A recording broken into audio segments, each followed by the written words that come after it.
Savez-vous quand le temps de l'enlèvement arrivera? Apocalypse 10, 1, 11. Je vis un autre ange puissant qui descendait du ciel, enveloppé d'une nuée. Au-dessus de sa tête était l'arc-en-ciel, et son visage était comme le soleil, et ses pieds comme des colonnes de feu. Il tenait dans sa main un petit livre ouvert. Il posa son pied droit sur la mer et son pied gauche sur la terre. Et il cria d'une voix forte, comme rugit un lion. Quand il cria, les 7 tonnerres firent entendre leur voix. Et quand les 7 tonnerres eurent fait entendre leur voix, j'allais écrire, et j'entendis du ciel une voix qui disait « Scelle ce qu'ont dit les 7 tonnerres et ne l'écris pas. » Et l'ange, que je voyais debout sur la mer et sur la terre, leva sa main droite vers le ciel et jura par celui qui vit au siècle des siècles, qui a créé le ciel et les choses qui y sont, la terre et les choses qui y sont, et la mer et les choses qui y sont, qu'il n'y aurait plus de temps, mais qu'au jour de la voix du 7e ange, quand il sonnerait de la trompette, le mystère de Dieu s'accomplirait comme il l'a annoncé à ses serviteurs les prophètes. Et la voix que j'avais entendue du ciel me parla de nouveau et dit « Va, prends le petit livre ouvert dans la main de l'ange qui se tient debout sur la mer et sur la terre. » Et j'allai vers l'ange en lui disant de me donner le petit livre. Et il me dit « Prends-le et avale-le, il sera amer à tes entrailles, mais dans ta bouche il sera aussi doux comme du miel. » Je pris le petit livre de la main de l'ange et je l'avalai. Il fut dans ma bouche doux comme du miel, mais quand je l'eus avalé, mes entrailles furent remplies d'amertume.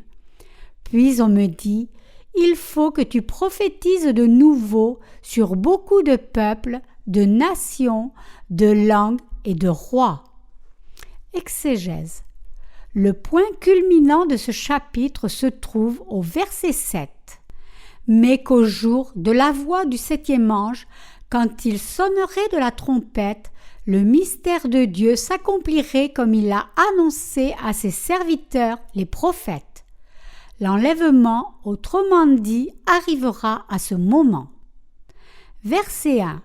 Je vis un autre ange puissant qui descendait du ciel, enveloppé d'une nuée. Au-dessus de sa tête était l'arc-en-ciel, et son visage était comme le soleil, et ses pieds comme des colonnes de feu. L'ange puissant qui apparaît au chapitre 10 est l'exécuteur de Dieu qui rend témoignage à ses œuvres à venir. L'apparition de cet ange sert à nous montrer à quel point sont grandes la majesté et la puissance de Dieu. C'est aussi pour démontrer que Dieu détruira les océans de ce monde, ressuscitera et enlèvera les saints jusqu'au ciel. Versets 2 et 3. Il tenait dans sa main un petit livre ouvert. Il posa son pied droit sur la mer et son pied gauche sur la terre, et il cria d'une voix forte, comme rugit un lion. Quand il cria, les 7 tonnerres firent entendre leur voix. Dieu fait toutes choses selon ses plans. Il détruira autant la terre que la mer quand les derniers jours viendront.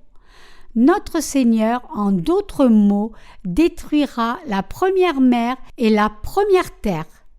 Ce passage montre la volonté indomptable de Dieu d'accomplir toutes les choses qu'il a planifiées et de compléter ses œuvres. Dans la Bible, le nombre 7 porte la signification de l'accomplissement. Dieu utilise ce nombre quand il a complété toutes ses œuvres et qu'il se repose.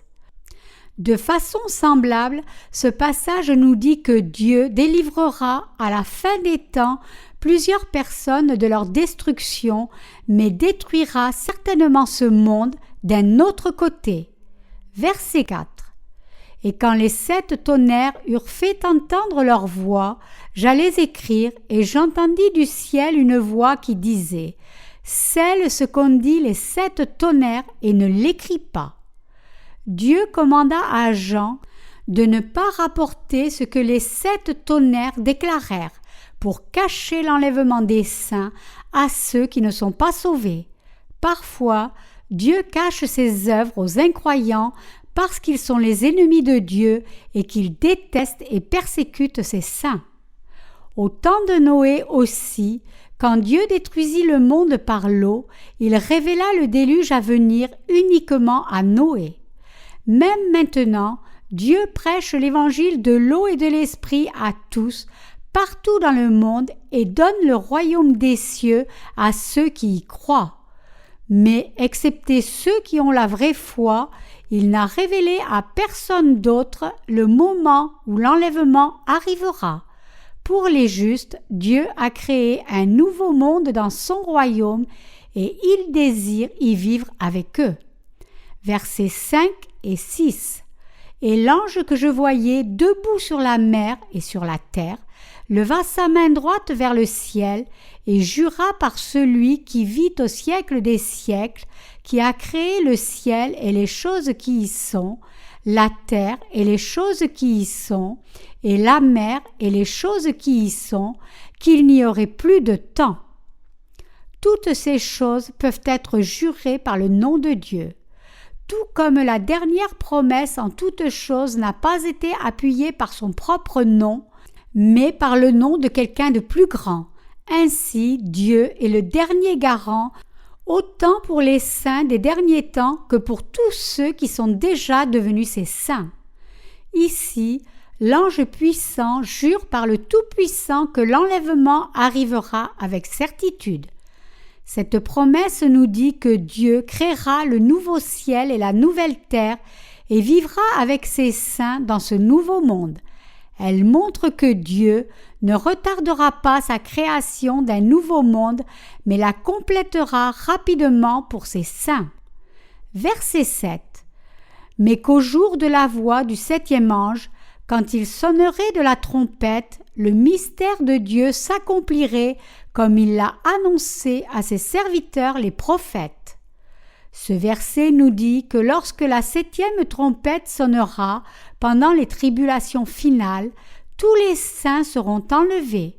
Ce que les gens sur cette terre se demandent le plus est le moment où l'enlèvement des saints arrivera. Apocalypse 10, 7 nous dit: Mais qu'au jour de la voix du 7e ange, quand il sonnerait de la trompette, le mystère de Dieu s'accomplirait comme il l'a annoncé à ses serviteurs les prophètes. Que signifie la phrase « Le mystère de Dieu s'accomplirait comme il l'a annoncé à ses serviteurs les prophètes ».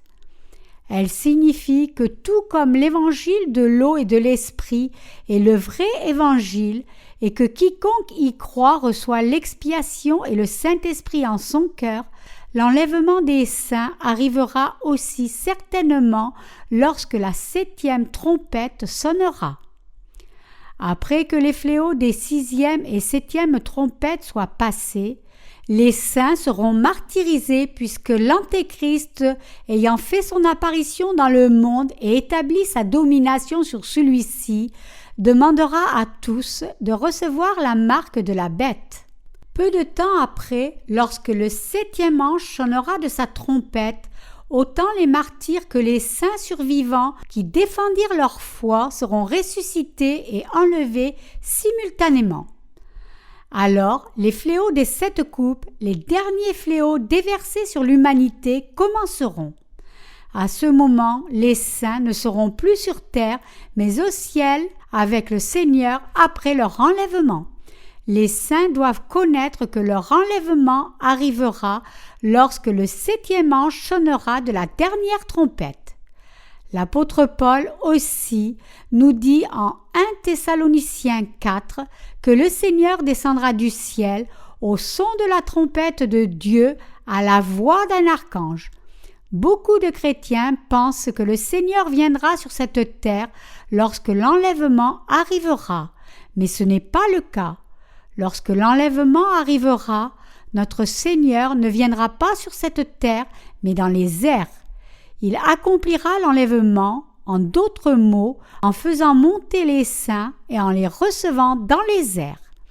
Ainsi, ces chrétiens qui pensent erronément que le Seigneur descendra sur cette terre lorsque l'enlèvement des vrais saints arrivera, doivent rejeter leur mauvaise compréhension, ils doivent connaître la vérité et y croire correctement en se rappelant que l'enlèvement des saints arrivera lorsque le 7e ange sonnera de sa trompette. Le mystère de Dieu s'accomplirait comme il l'a annoncé à ses serviteurs les prophètes. Vous devez réaliser que le mystère de Dieu se réfère ici à l'enlèvement des saints qui viendra lorsque sonnera l'arrivée du fléau de la 7e trompette. Maintenant, en résumé, Dieu détruira le premier monde et fondera le 2e monde. C'est pour que Dieu puisse résider et vivre parmi ceux qui, lorsqu'ils étaient sur terre, sont nés de nouveau en croyant en l'évangile de l'eau et de l'esprit et d'accomplir aussi fidèlement toutes les promesses que le Tout-Puissant fit à son peuple. C'est la volonté de Dieu, le Créateur de tout l'univers, qu'il a lui-même établi pour les saints. Quand l'ange sonnera de la 7e trompette, les fléaux des 7 trompettes seront passés, et les fléaux finales des 7 coupes seront alors déversés. La parole nous dit « Mais qu'au jour de la voix du 7e ange, quand il sonnerait de la trompette, le mystère de Dieu s'accomplirait comme il l'a annoncé à ses serviteurs les prophètes. » Le mystère de Dieu ici consiste en ce que les saints seront enlevés lorsque sonnera la trompette du 7e ange. Les saints vivent présentement sur cette terre, mais pour qu'ils puissent vivre dans un monde nouveau et meilleur, ils doivent être martyrisés, ressuscités et enlevés. C'est seulement alors qu'ils seront invités au repas de noces de l'agneau avec le Seigneur et qu'ils régneront avec lui pendant 1000 ans. Après ce millénium, l'Antéchrist, Satan et tous ses disciples recevront le jugement éternel de Dieu. Et à partir de ce moment, les saints seront bénis et vivront avec le Seigneur dans son ciel de bénédiction éternelle. Voilà le mystère de Dieu. Nous pouvons seulement remercier Dieu d'avoir révélé ce mystère à ceux d'entre nous qui ont la vraie foi. Dieu nous dit qu'il accomplira toutes ses promesses lorsque le 7e ange sonnera de sa trompette. Verset 8. Et la voix que j'avais entendue du ciel me parla de nouveau et dit « Va, prends le petit livre ouvert dans la main de l'ange qui se tient debout sur la mer et sur la terre. » Dieu nous dit que les saints et les serviteurs de Dieu doivent continuer à prêcher l'évangile de l'eau et de l'esprit jusqu'au tout dernier jour. Cet évangile parle de la vérité de la rémission des péchés, du martyre, de la résurrection, de l'enlèvement et du repas de noces de l'agneau. Pour que les saints et les serviteurs de Dieu prêchent l'Évangile jusqu'à la fin, ils doivent d'abord être nourris de la parole de Dieu avec leur foi avant la venue de la grande tribulation. Dieu demande de nous 2 genres de foi. La première est la foi qui consiste à naître de nouveau, et la seconde est la foi qui embrasse le martyre pour défendre notre vraie foi. Verset 9. Et j'allai vers l'ange en lui disant de me donner le petit livre.